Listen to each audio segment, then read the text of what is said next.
Hi hello నమస్తే welcome to Zee Telugu News. మీరు మోకాళ్ళ నొప్పులు నడుము నొప్పులతో బాధపడుతున్నారా? ఆపరేషన్ లేకుండా మీ నొప్పులకు శాశ్వతమైన పరిష్కారం కోరుకుంటున్నారా? పిఆర్పి పద్ధతిలో 18 సంవత్సరాలుగా 30,000 మంది పేషెంట్స్ కు ట్రీట్ చేశారు మన డాక్టర్ గుడిపూడి ప్రకాష్ గారు. సో నేనైతే ఇప్పుడు elite spine pain management centre లో ఉన్నాను. ఇక్కడ డాక్టర్ గారిని అడిగి ఈ క్లినిక్ లో ఎలాంటి ట్రీట్మెంట్స్ జరుగుతున్నాయి, సో ఆయన మాటల్లోనే అడిగి తెలుసుకుందాం. నమస్తే ప్రకాష్ గారు. నమస్తే అండి. రైట్, మేము చూసాం మీ ఎలైట్ మేనేజ్మెంట్ సెంటర్ పెయిన్ అంటే ఇక్కడ ఏ ప్రాబ్లమ్స్ కి ట్రీట్మెంట్ ఇస్తారు.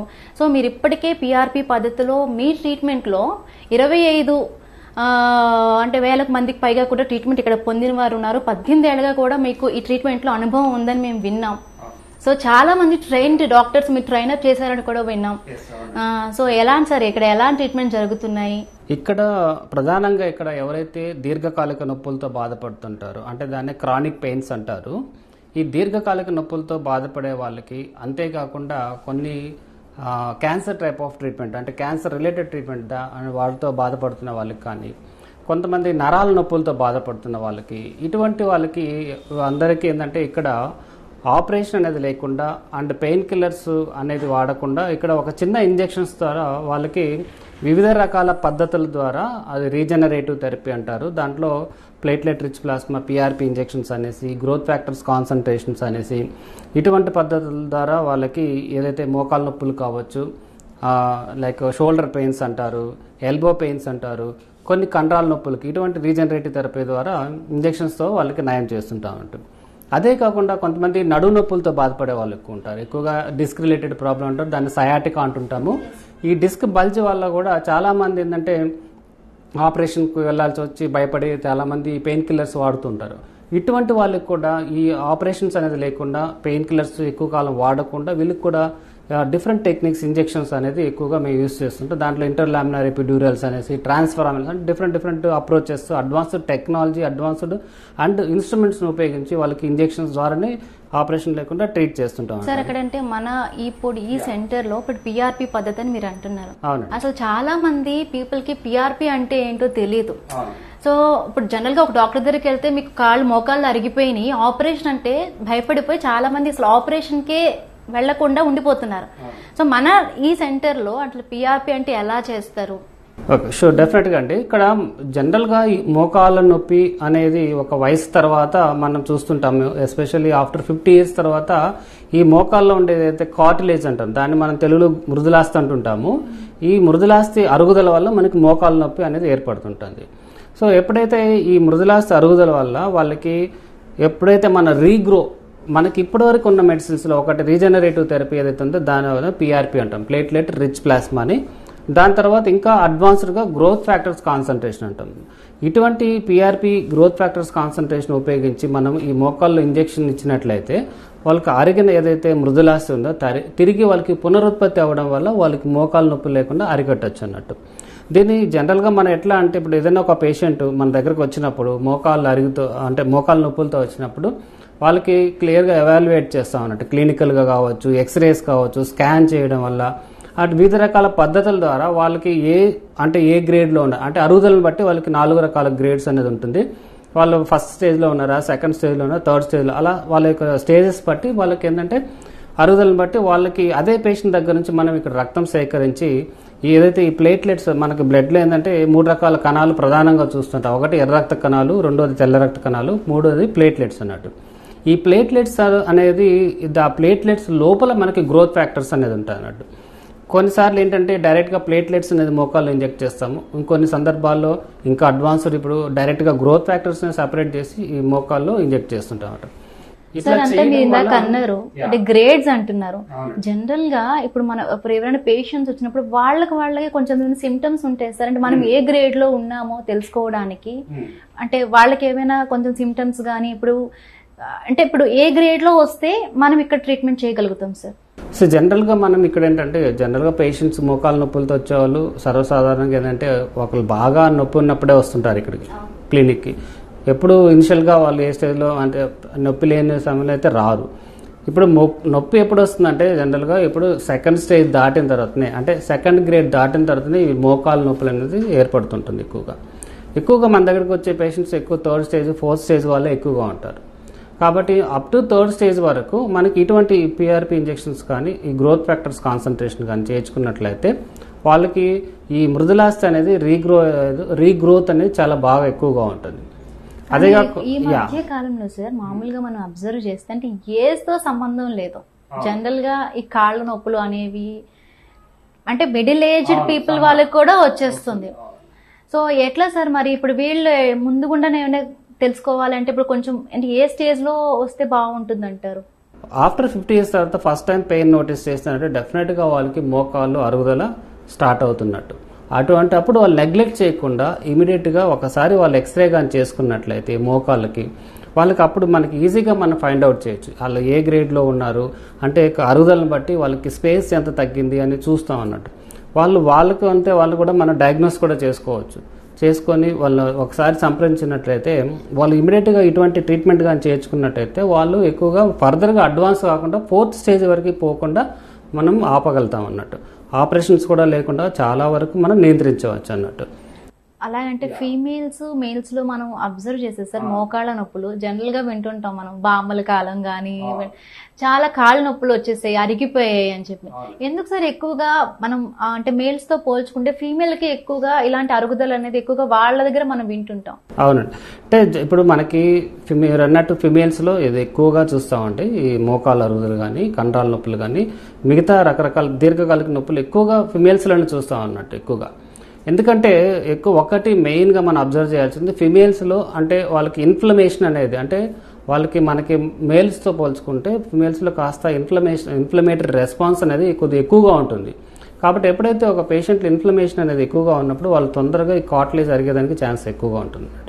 అది కాకుండా జనరల్గా మనకి ఫిమేల్స్ లో వాళ్ళు బాడీ స్ట్రక్చర్ అంటామే అంటారు, దాని బాడీ స్ట్రక్చర్ చూసుకున్నట్లయితే ఇప్పుడు మనకి ఈ థై బోన్ ఏదైతే ఉందో లెగ్ బోన్ పైనుంచి మేల్స్ లో చూస్తే ఒక లైన్ లో పేర్చి ఒకదాని మీద ఒకటి పేర్చినట్టుగా ఉంటుంది. సో అందువల్ల వాళ్ళకి ఏంటంటే ఈక్వల్ డిస్ట్రిబ్యూషన్ ఆఫ్ అనేది వెయిట్ అనేది జాయింట్ మీద పడుతుంది మేల్స్ లో. అదే ఫిమేల్స్ లో చూసుకున్నట్టయితే వాళ్ళకి జాయింట్ మోకాళ్ళ దగ్గర కొంత యాంగులేషన్ కనిపిస్తూ ఉంటుంది. బికాస్ ఆఫ్ వాళ్ళకి పెల్విస్ అంటాము, అది వైడ్ పెల్విస్ ఉండడం వల్ల వాళ్ళకి కొంత యాంగులేషన్ ఆ జాయింట్ దగ్గర ఏమవుతుందంటే మనకి సామాన్యంగా వాళ్ళకి యాంగులేషన్ ఎక్కువగా కనిపిస్తూ ఉంటుంది. ఇప్పుడు ఇది మనకి ఇంతకుముందు చెప్పినట్టు మేల్లో మనకి థై బోన్ అంటారు, లెగ్ బోన్ అంటారు, ఇది ఒకదాని మీద ఒకటి పేర్చినట్టుగా కనిపిస్తూ ఉంటుంది. ఇప్పుడు ఫిమేల్స్ లో చూసినట్టే కొంత యాంగులేషన్ కనిపిస్తుంది ఇట్లా. సో ఎప్పుడైతే ఇప్పుడు ఇట్లా యాంగులేషన్ ఉంటుందో వాళ్ళకి ఒకవైపే ఎక్కువగా ఈ ప్రెషర్ ఒత్తిడి అనేది ఎక్కువగా ఉంటుంది.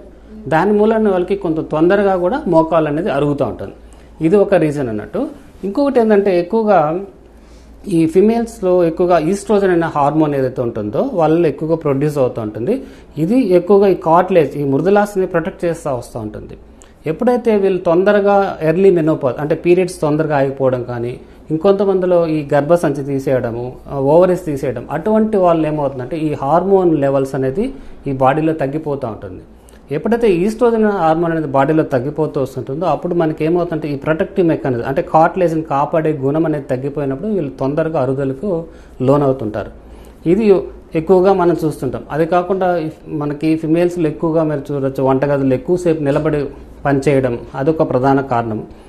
ఇంకా ఆఫ్టర్ డెలివరీ తర్వాత వీళ్ళు ఓవర్ వెయిట్ సడన్గా వెయిట్ గెయిన్ కావటము ఇవన్నీ కూడా ఎక్కువగా ప్రధానంగా మేల్స్తో పోల్చుకుంటే ఫిమేల్స్లో ఈ మోకాలు నొప్పులు రావడానికి కారణాలు అన్నట్టు.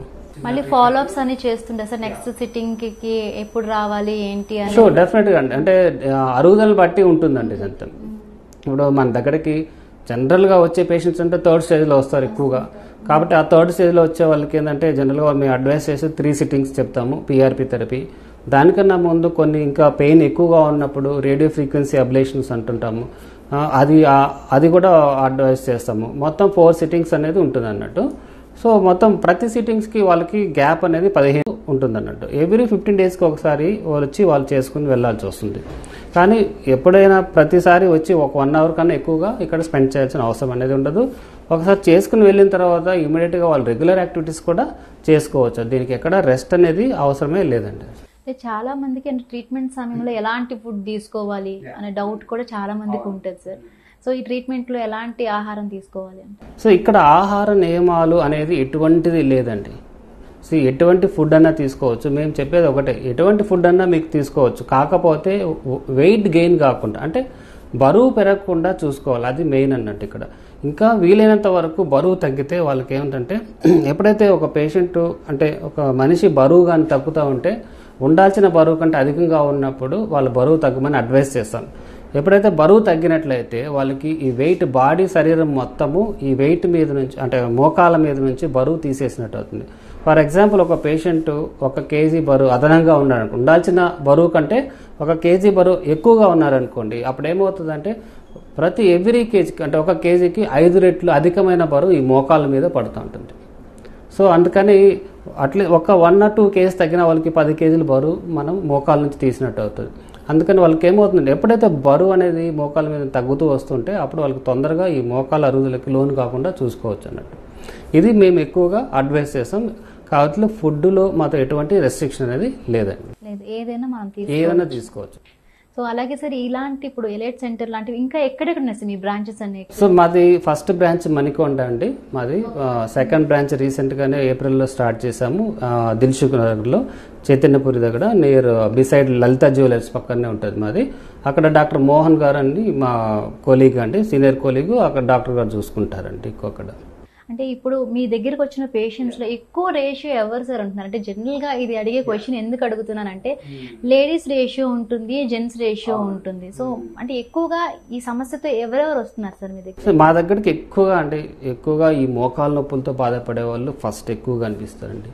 దాని తర్వాత నడువు నొప్పులు ఎక్కువగా అంటే ఇది ఏంటంటే ఈ 2 అనేది ఆల్మోస్ట్ ఒక 70 to 30%. అంటే మోకాల నొప్పులు ఒక 10 మంది పేషెంట్స్ మన దగ్గరకు వస్తే దాంట్లో ఒక 7 మంది పేషెంట్ మోకాల నొప్పులతో వస్తారు, ఒక 3 నడుము నొప్పులతో బాధపడి వస్తారు. కాకపోతే ఒక ఈ మధ్య కాలంలో ఈ నడుము నొప్పులతో బాధపడే వాళ్ళు ఇది కూడా అధికంగా అవుతున్నారు. దానికి కారణం ఏంటంటే ప్రధానంగా ఈ మధ్య మనం చూడొచ్చు ఈ వర్క్ ఫ్రమ్ హోమ్ కల్చర్ అంటే వచ్చినప్పుడు. అదే కాకుండా ఈ మధ్య యంగ్స్టర్స్లో కూడా ఎక్కువగా జిమ్కి వెళ్ళడము, వెయిట్స్ లిఫ్ట్ చేయడము, దీనివల్ల వాళ్ళకి ఏమవుతుందంటే ఏదైతే నడుములో ఉండే డిస్క్లు ఏదైతే ఉన్నాయో అవి కాస్త వాటికి ప్రెషర్ పడి డిస్క్ బల్జెస్ అవ్వడము, దానివల్ల కూడా ఎక్కువగా ఈ మధ్యకాలంలో ఈ నడుము నొప్పులతో బాధపడే వాళ్ళు కూడా ఎక్కువగా చూస్తున్నాం. ఒకప్పట్లో ఏంటంటే ఈ మోకాల నొప్పులు కానీ నడుము నొప్పులు కానీ ఒక వయసు తర్వాత ఎక్కువ చూసేవాళ్ళం. ఈ మధ్య ఇటువంటి ఇది వచ్చిన తర్వాత ఇంకా వయసుతో నిమిత్తం లేకుండా కూడా ఎక్కువగా మనం చూస్తున్నామండి. ఇది ప్రధానంగా ఎక్కువగా చూస్తాం. దీని తర్వాత ఇంకా ఎక్కువగా చూసేదంటే సర్వైకల్ స్పాండ్, నెక్ పెయిన్ అంటారు, కండరాల నొప్పులు, కొంతమంది అంటే నరాలతో సంబంధించిన నొప్పులు ఉంటుంది, అంటే దాంట్లో ట్రైజెమినల్ న్యూరాలజియా అంటుంటారు. అది కాకుండా కొంతమంది ఫ్రోజన్ షోల్డర్స్ అంటారు. ఇది ఎక్కువగా ఇది కూడా ఎక్కువగా మనం చూస్తాం. ఎవరైతే ఈ షుగర్ ఉంటారు, డయాబెటీస్ అంటారు, ఈ డయాబెటీస్లో ఉన్నది మోస్ట్ కామన్గా కాంప్లికేషన్ అంటే ఈ ఫ్రోజన్ షోల్డర్ అంటారు. ఈ ఫ్రోజన్ షోల్డర్లు ఏంటంటే వీళ్ళకి ఈ భుజం ఏదైతే ఉందో ఈ కదలికలు అనేది ఆగిపోతూ ఉంటుంది వాళ్ళలో. నొప్పి రావడం ఫస్ట్, దాని తర్వాత వాళ్ళు చెయ్యి పైకి లేపలేకపోవడం ఎక్కువగా కంప్లైంట్ చేస్తుంటారు. అంటే వాళ్ళు చెప్పే దూకోలేకపోతున్నామని, షర్ట్ వేసుకోలేకపోతున్నామని, చాలా మంది లిఫ్ట్ చేయలేకపోవడం, ఇటువంటివి ఎక్కువగా మనం ఈ ఫ్రోజన్ షోల్డర్స్ లో చూస్తుంటాం. ఇటువంటి వాటికి కూడా మనం ఎక్కువగా ఇక్కడ ఇంజెక్షన్స్ ట్రీట్ చేస్తుంటాం. అలాగే సార్ అన్నారంటే షుగర్ బీపీ చాలా మందికి డౌట్ సార్. ఇది షుగర్ బీపీ థైరాయిడ్ ఉన్న వాళ్ళు మేము ట్రీట్మెంట్ చేసుకోవచ్చా, ఏమైనా చేసుకునే సైడ్ ఎఫెక్ట్స్ ఉంటాయా? సో ఇక్కడ యాక్చువల్గా ఇదంతా చిన్న ఇంజెక్షన్స్ అండి ఇదంతా. సో ఎటువంటి ప్రాబ్లం ఉన్నా, షుగర్ ఉన్నా కానీ, బీపీ ఉన్నా కానీ, థైరాయిడ్ ప్రాబ్లమ్స్ ఉన్నా కానీ, అదర్ అంటే లైక్ ఆస్తమా కానీ, కార్డియాక్ ఇష్యూస్ ఏదున్నా కూడా మనకి ఇక్కడ ఇంజెక్షన్స్ అనేది చేసుకోవచ్చు అండి. ఎటువంటి ప్రాబ్లం అనేది ఉండదండి. రైట్. అంటే సార్ ఇందాక మీరు మాట్లాడుతూ చాలా నొప్పులు అన్నారు, మోకాళ్ళ నొప్పులు, సయాటికా అన్నారు సార్. సో మోకాళ్ళ నొప్పులకి ఎలా సార్ ట్రీట్మెంట్ జరుగుతుంది ఇక్కడ? మోకాళ్ళ నొప్పులకి ప్రధానంగా ఇక్కడ మనం ఏంటంటే ఇంజెక్షన్స్ ద్వారా ట్రీట్ చేస్తామండి. వాళ్ళ యొక్క అరుగుదలను బట్టి వాళ్ళకి ట్రీట్మెంట్ ఉంటుంది. సాధారణంగా మనకి ఏంటంటే ఒక పేషెంట్ మన దగ్గరికి వచ్చినప్పుడు డెఫినెట్గా ఒక ఆఫ్టర్ 50 years తర్వాత మనం ఇంతకుముందు అనుకున్నట్టు వాళ్ళకి పెయిన్ వచ్చిందంటే డెఫినెట్గా మోకాల్లో ఉండు గుజ్జు అరుగుదల వల్ల వాళ్ళకి పెయిన్ వస్తుంది. వీళ్ళకి మనం ఏంటంటే ఎలైట్ పెయిన్ మేనేజ్మెంట్ సెంటర్లో ఈ ప్లాస్మా థెరపీ అంటాము, దాన్ని రీజనరేటివ్ మెడిసిన్స్ అంటారు. ఇదేంటంటే ఒక నేచురల్ హీలింగ్ ప్రాసెస్ అన్నట్టు. ఇక్కడ ఏంటంటే ఈ ప్లాస్మా థెరపీలో 2 రకాలు ఎక్కువగా మనం విరివిగా వాడుతుంటాం. ఒకటి పిఆర్పి అంటే ప్లేట్లెట్ రిచ్ ప్లాస్మా అంటాము. రెండోది ఏంటంటే గ్రోత్ ఫ్యాక్టర్స్ కాన్సన్ట్రేషన్ అంటారు. ఈ రెండిట్లో మనకి ఏంటంటే పెద్ద ఎక్కువ తేడా ఉండదు, కానీ కాకపోతే ఎక్కువగా మన ఈ మధ్య కాలంలో మేము కొంచెం అడ్వాన్స్గా ఎక్కువగా గ్రోత్ ఫ్యాక్టర్స్ కాన్సన్ట్రేషన్ అనేది ఎక్కువగా ఈ మోకాళ్ళకు ఉండే గుజ్జు అరిగిన వాళ్ళకి కానీ ఎక్కువగా వాడుతున్నాం అంట. దీనికి కొన్ని అడ్వాంటేజెస్ ఎక్కువగా ఉన్నాయి. ఏంటంటే దీనివల్ల ఎవరైతే ఈ గ్రోత్ ఫ్యాక్టర్స్ కాన్సన్ట్రేషన్ తీసుకుంటారో వాళ్ళకి ఈ నొప్పి మోకాళ్ళ ఇంజెక్షన్ చేసిన తర్వాత నొప్పి అనేది చాలా తక్కువగా ఉంటుంది, ఇంజెక్షన్ పెయిన్ కావచ్చు. అదే కాకుండా త్వరితగతిన ఫాస్ట్గా ఈ ఏదైతే గుజ్జు కార్టిలేజ్ గ్రో అయ్యేదానికి ఎక్కువగా ఛాన్సెస్ ఎక్కువగా ఉంటుంది అన్నట్టు.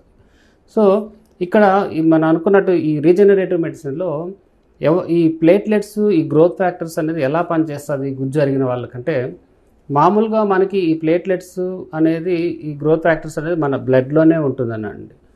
ఏదైతే మన ఈ రక్తంలో ప్రధానంగా మూడు రకాల కణాలు ఉంటుంది. ఒకటి ఎర్ర రక్త కణాలు. అది ఎర్ర రక్త కణాలు ఎక్కువగా మనకి ఏంటంటే ఆక్సిజన్ని బాడీలోకి అంటే క్యారీ చేస్తూ ఉంటుంది అన్నట్టు. తీసుకొని వాళ్ళకే తిరిగి ఇంజెక్షన్ చేయడం వల్ల ఏదైతే అరిగిన కార్టిలేజ్ ఇవన్నీ కూడా రీగ్రోత్ చేసినప్పుడు వాళ్ళకి పెయిన్ అనేది ఈ మోకాల్లో తగ్గుతుంది. అది ఒక ప్రధాన మనకు ఇక్కడ ఉద్దేశం అన్నట్టు. అదే కాకుండా వాళ్ళకి ఒకసారి కార్టిలేజ్ రీగ్రో అయినప్పుడు వాళ్ళకి ఏమవుతుందంటే ఈ జాయింట్స్లో అయితే ఫ్లూయిడ్ ఉంటుంది, అంటే దాన్ని ఒక జెల్ లాంటి ఫ్లూయిడ్ లూబ్రికెంట్స్ అంటారు, ఇవి కూడా నేచురల్గా ప్రొడ్యూస్ అవ్వడం స్టార్ట్ అవుతుంది. ఇంకా వీళ్ళు తొందరగా ఫర్దర్గా ప్రోగ్రెస్ కాకుండా, ఫర్ ఎగ్జాంపుల్ ఒక పేషెంట్ మన 3rd స్టేజ్లో వచ్చినారు, వాళ్ళు ఇటువంటి ట్రీట్మెంట్ తీసుకున్నప్పుడు ఏమవుతుందంటే ఒకటి పెయిన్ తగ్గడం, ఒకటి కార్టిలేజ్ రీగ్రోత్ అవ్వడం, ఒకటి అండ్ ఈ లూబ్రికెంట్ అనేది ప్రొడక్షన్ ఎక్కువ అవడం అనేది ఎక్కువ జరుగుతుంది. అదే కాకుండా 4th స్టేజ్కి మనం తొందరగా వెళ్లకుండా మనం వాళ్ళని కాపాడచ్చు అన్నట్టు. ఇది మెయిన్ అడ్వాంటేజ్ అండి. మోకాళ్ళ నొప్పులు అరుగుదల ఉన్న వాళ్ళకి మనం ఇక్కడ ఎలైట్ పెయిన్ మేనేజ్మెంట్ సెంటర్లో ఈ గ్రోత్ ఫ్యాక్టర్స్ కాన్సన్ట్రేషన్ అనేది ఎక్కువగా మనం ఇంజెక్షన్స్ చేసి వాళ్ళకి తిరిగి ఆ పెయిన్ లేకుండా అరికడుతుంటాం అన్నట్టు. సార్ అలాగే ఇంకా నడుము నొప్పి కూడా చాలా మంది బాధపడుతూ ఉంటారు సార్. కొద్దిసేపు కూర్చున్నా కూడా కూర్చోలేరు, స్ట్రైట్గా ఇలా ఉండలేరు. చాలా వరకు మనకి చెప్తూ ఉంటారు, ఇలా కూర్చుంటే కొంచెం కూర్చునే పొజిషన్ పోస్టర్ నీట్గా ఉండాలి, కరెక్ట్గా ఉండాలి అంటారు. సో అసలు ఎందుకు వస్తుంది అంటారు ఈ పెయిన్? దీనికి ఇక్కడ ఎలాంటి ట్రీట్మెంట్స్ ఉన్నాయి? ఇది ఇప్పుడు మనకి చూసినట్టయితే వీటిని వెన్నుపూస అంటామండి. ఇది ఒక వెన్నుపూస. ఈ మధ్యలో ఏదైతే మనకి మెత్తటి పదార్థం వాటిని డిస్క్ అంటారు. ఈ డిస్క్ వాళ్ళు బెండ్ అయ్యి ఇట్లా కూర్చున్నప్పుడు ఏమవుతుందంటే ఈ డిస్క్ల మీద ప్రెషర్ పడుతూ ఉంటుంది అన్నట్టు. అది కాన్స్టెంట్గా ఒక 4 hours 5 hours 6 hours అట్లా కూర్చున్నప్పుడు మెల్లమెల్లగా అది వీక్ అవ్వడం స్టార్ట్ అవుతుంటుంది. ఎప్పుడైతే వీక్ డిస్క్ అవుతుందో అప్పుడు అటువంటి పేషెంట్స్, అంటే అటువంటి వాళ్ళు ఏదైనా చిన్న వెయిట్స్ లిఫ్ట్ చేసినా కూడా సడన్గా ఈ డిస్క్ మీద ప్రెషర్ పడి వాళ్ళకి డిస్క్ బల్జ్ అనేది ఇట్లా వస్తుంటుంది. చూడండి ఇక్కడ ఎట్లయితే డిస్క్ బయటకు వచ్చి ఇట్లా బల్జ్ అవుతుంటుందో అట్లా బల్జ్ అవుతుంటుంది.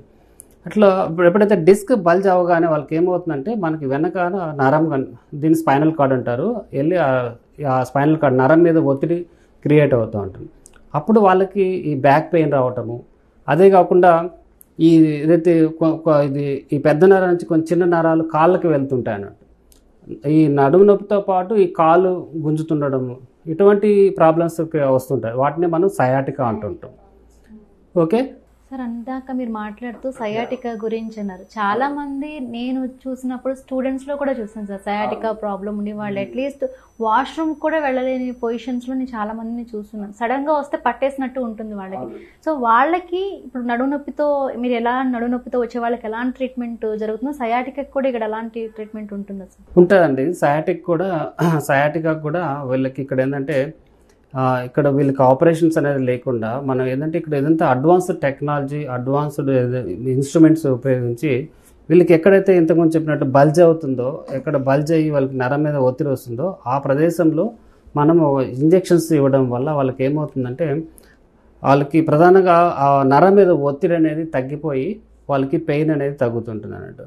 సో వీటిని అన్నింటి ఏంటంటే మనము ఎక్కువగా మనకు ఆపరేషన్ థియేటర్లో డిఫరెంట్ టైప్స్ ఆఫ్ మిషన్స్ ఉంటాయి. దాన్ని ఫ్లోరోస్కోపీ అంటారు.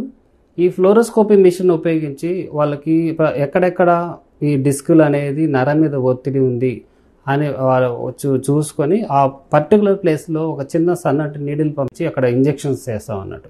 సో ఆ ఇంజెక్షన్ చేయడం వల్ల వాళ్ళకి ఏమవుతుందంటే ఆ నరం మీద ఒత్తిడి ఏదైతే ఉందో ఆ నరం మీద ఒత్తిడి నుంచి మనం తీసినట్టు అవుతుంది. అప్పుడు ఎప్పుడైతే వాళ్ళకి నరం మీద ఒత్తిడి తగ్గుతుందో అప్పుడు ఆటోమేటిక్గా వాళ్ళకి పెయిన్ అనేది తగ్గుతుందంట.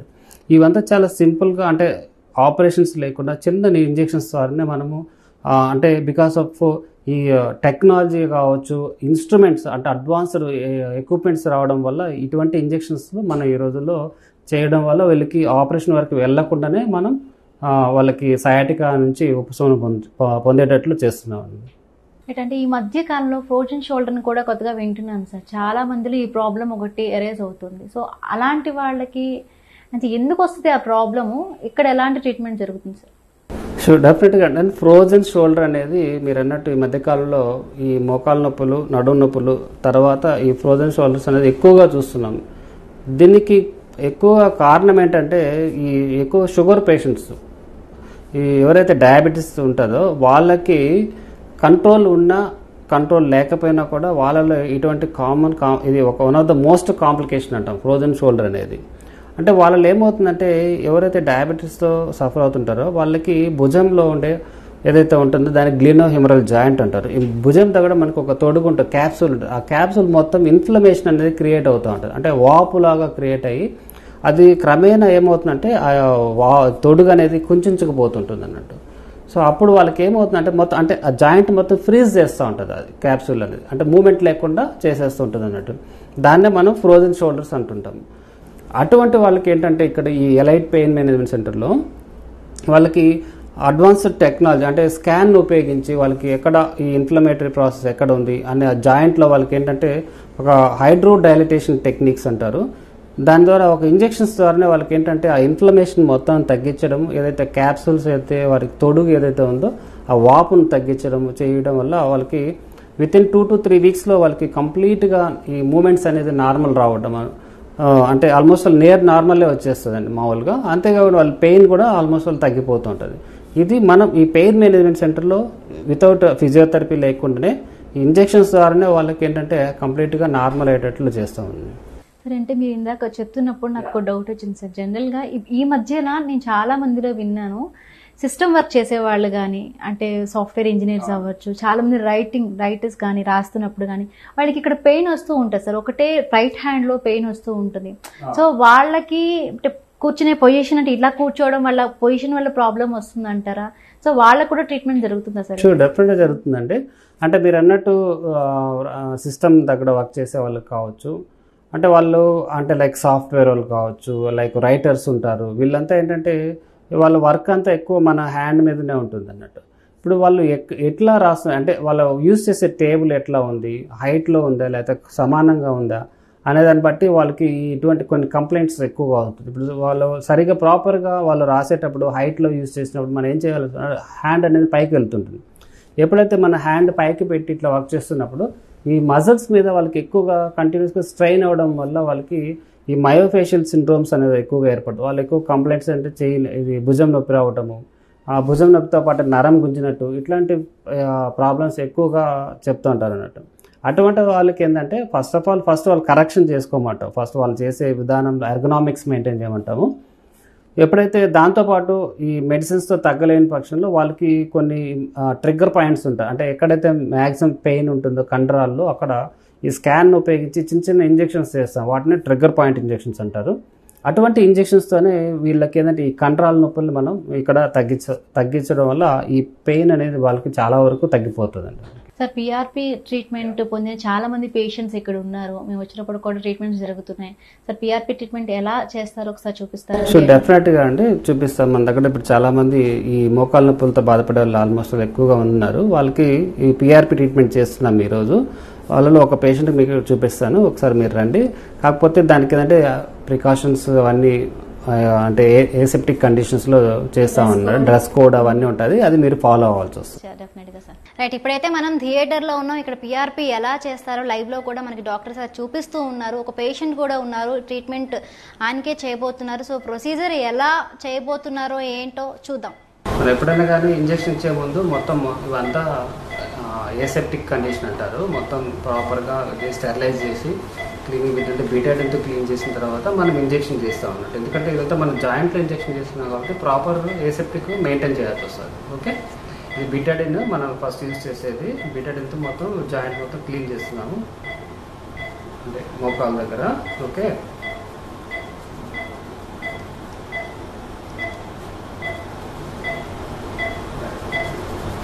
స్ప్రెడ్ తీసుకోమా. సో ఈ ప్రొసీజర్ అంతా జరుగుతున్నప్పుడు అంటే ఇంజెక్షన్ చేస్తారు కదా సార్, నార్మల్గా వాళ్ళకి పెయిన్స్ రావడం అనేది జరుగుతుంటుంది. లైక్ పెయిన్ రాకుండా ఉండడానికి ఎనెస్థీషియా లాంటిది ఏమైనా? ఏంటంటే లోకల్ అనస్థెటిక్స్ అంటారు, లిగ్నోకైన్ అనేది వాడతాం అన్నట్టు. ఇక్కడ ఏంటంటే ఎక్కడైతే ఇంజెక్షన్ చేస్తామో ఆ ప్లేస్లో మనం లోకల్ అనస్థీషియా ఇస్తాం అన్నట్టు ఫస్ట్. సో దానివల్ల ఏంటంటే ఆ పార్ట్ మొత్తం, ఆ ఒక్క పార్ట్ మాత్రమే నంబ్ అయిపోతుంది. సో మనం ఇంజెక్షన్ చేసేటప్పుడు వాళ్ళకి ఎటువంటి పెయిన్ అనేది ఉండదు అన్నట్టు.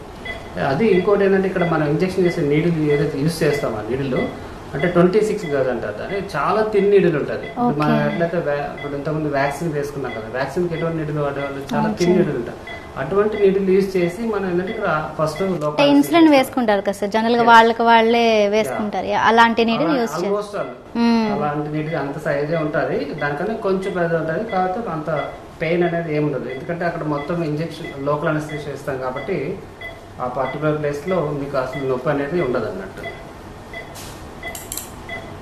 ఓకే, ఇప్పుడు మనం ఏంటంటే ఇప్పుడు బ్లడ్ తీసుకున్నాం, ఇప్పుడు ఆ పేషెంట్ దగ్గర బ్లడ్ కలెక్ట్ చేసి అక్కడ మిషన్లో పెట్టి స్పిన్ చేయడం వల్ల మనకి ఇప్పుడు ఎంత టోటల్ బ్లడ్ మొత్తం 2 సపరేట్ పార్ట్స్ అవుతుంది అన్నట్టు.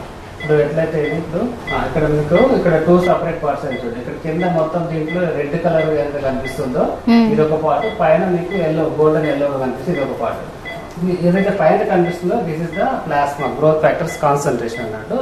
ఈ కింద మనకి ఏదంటే దీంట్లో 2 రకాల సెల్స్ ఉంటాయి, ఒకటి ఆర్బీసీ అంటే రెడ్ బ్లడ్ సెల్స్, రెండోది డబ్ల్యూబీసీ అన్నట్టు. సో ఈ 2 బాటంలోకి వెళ్ళిపోతుంది, పైన మనకి ఏదైతే గ్రోత్ ఫ్యాక్టర్స్ కావాలో అది మాత్రమే పై లేయర్స్లో వచ్చేస్తుంది అన్నట్టు. సో ఇది మనకి ఒకసారి పేషెంట్ దగ్గర బ్లడ్ తీసుకొని కలెక్ట్ చేసిన తర్వాత మిషన్స్లో పెట్టి స్పిన్ చేసిన తర్వాత మనకి ఇలా వస్తుంది అన్నట్టు. మనం ఏదైతే ఇప్పుడు మోకాలు ఇంజెక్ట్ చేసేది ఇది ఏదైతే టాప్ పోర్షన్లో ఉంది కదా గోల్డెన్ ఎల్లోగా, అది మనం సపరేట్ ఇంజెక్షన్లో తీసుకొని సిరంజ్లో తీసుకొని మళ్ళీ ఎక్కడైతే ఈ అరిగిందో ఆ ప్లేస్లో ఇంజెక్ట్ చేస్తాం అన్నట్టు. ఓకే సార్, మొత్తం అంటే ఈ ప్రొసీజర్ అంతా కంప్లీట్ అవడానికి ఎంత టైం పడుతుంది సార్? ఒకసారి అంటే ఫ్రమ్ బిగినింగ్ నుంచి ఎండ్ వరకు మీకు మ్యాక్సిమం అంటే 50 minutes to 1 hour అండి. ఎందుకంటే ఫస్ట్ బ్లడ్ డ్రా చేస్తాం, బ్లడ్ డ్రా చేసుకుని ఒక 1/2 hour to 40 minutes టైంలో మనకి మొత్తం ఈ స్పిన్నింగ్ చేసి మొత్తం ఈ గ్రోత్ ఫ్యాక్టర్స్ అయితే ఇప్పుడు చూపెట్టాము అది రావడానికి 40 minutes టైం పడుతుంది. ఒకసారి అది సపరేట్ అయిన తర్వాత పేషెంట్స్ లోపల తీసుకొని మొత్తం క్లీన్గా ప్రాపర్గా క్లీన్ చేసి చేసేటిలో అది మొత్తం ఇంజెక్షన్ ఇవ్వడానికి ఒక 5 to 10 minutes టైం పడుతుంది. సో నార్మల్ గానే ఇంకా నడిచి వెళ్ళిపోవచ్చు ట్రీట్మెంట్ అయిపోయాక? వెళ్ళిపోవచ్చు అండి. ఇప్పుడు ఎట్లయితే పేషెంట్ నడుచుకుంటూ వస్తారో మళ్ళీ ట్రీట్మెంట్ అయ్యాక నడుచుకుంటూ వెళ్ళిపోవచ్చు. సో ఇప్పుడు మనైతే ప్లాస్మాది ఇప్పుడు సో ఇది మనకి ఇప్పుడు ప్లాస్మా అంటే ఇప్పుడు 5 ml తీసుకుంటున్నాను.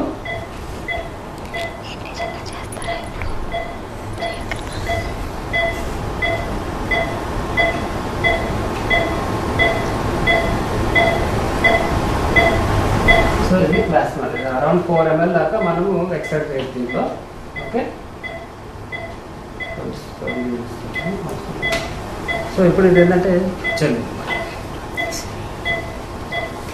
దిస్ ఇస్ అల్ట్రాసౌండ్ స్కాన్ అన్నట్టు, ఇది మస్కులోస్కెల్ స్కాన్ అంటారు. దీని ద్వారా మనం ఏంటంటే మనకి జాయింట్లోకి ఎగ్జాక్ట్గా కార్టిలేజ్ ఎక్కడ అరిగిందో ఆ ప్లేస్లో మనం ఇంజెక్ట్ చేస్తాం అన్నట్టు. ఓకే,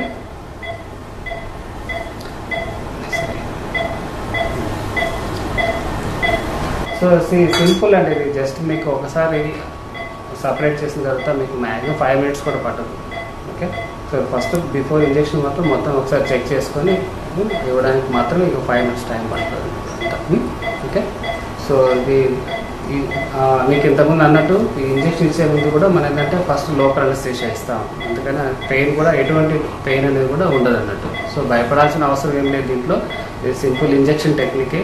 అది ఇంకోటి ఏంటంటే దీంట్లో ఎటువంటి సైడ్ ఎఫెక్ట్స్ అనేది ఉండదు, 0 సైడ్ ఎఫెక్ట్స్. ఎందుకంటే ఇప్పుడు ఇక్కడ మనం ఏదైతే గ్రోత్ ఫ్యాక్టర్స్ ఇస్తున్నామో ఈ గ్రోత్ ఫ్యాక్టర్స్ ఇదే పేషెంట్ దగ్గర బ్లడ్ సేకరించి మనం సపరేట్ చేసి మళ్ళీ ఇతనికి ఇస్తున్నాం కాబట్టి మనకి సైడ్ ఎఫెక్ట్స్ అనేది ఏమి ఉండదు, 0. భయపడాల్సిన అవసరం లేదు. ఇంకోటి ఏంటంటే ఇదంతా day care procedure, maximum 1 hour 1.5 hour. So మళ్ళీ ఎట్లా నడుచుకొస్తారో అట్లనే వెళ్ళిపోవచ్చు, దీనికి అడ్మిషన్స్ అనేది అవసరమే లేదు. ఇంకొకటి వెళ్ళిన తర్వాత రెగ్యులర్ యాక్టివిటీస్ చేసుకోవచ్చు, మళ్ళీ దీనికి వెళ్ళి ఇంట్లో రెస్ట్ తీసుకోవాలి, పడుకోవాలి అటువంటివి అనేది అవసరమే లేదన్నట్టు. Okay, so thank you doctor. So చూసారు కదా మొత్తం మనకి ఇక్కడ థియేటర్లోనే ప్రొసీజర్ ఎలా చేస్తున్నారో ఏటో స్టెప్ బై స్టెప్ కూడా క్లియర్గా అంతా ఎక్స్ప్లెయిన్ చేయడం జరిగింది. సో మరి ఇంకెందుకు ఆలస్యం, వెంటనే ఎలైట్ పెయిన్ మేనేజ్మెంట్ సెంటర్కి వచ్చేసేయండి. మీకున్న ఏవైతే ప్రాబ్లమ్స్, శాశ్వతమైన ప్రాబ్లమ్స్ అనేవి కూడా ఒకటే సొల్యూషన్ ఇక్కడే దొరకబోతోంది. సో ఇంకెందుకు ఆలస్యం, ఏమాత్రం ఆలస్యం చేయకుండా ఈ సెంటర్ని విజిట్ చేయండి. మీకున్న ప్రాబ్లమ్స్ అన్నింటినీ కూడా క్లియర్ చేసుకోండి. So keep watching Zee Telugu News, నిజం నిక్కచ్చిగా.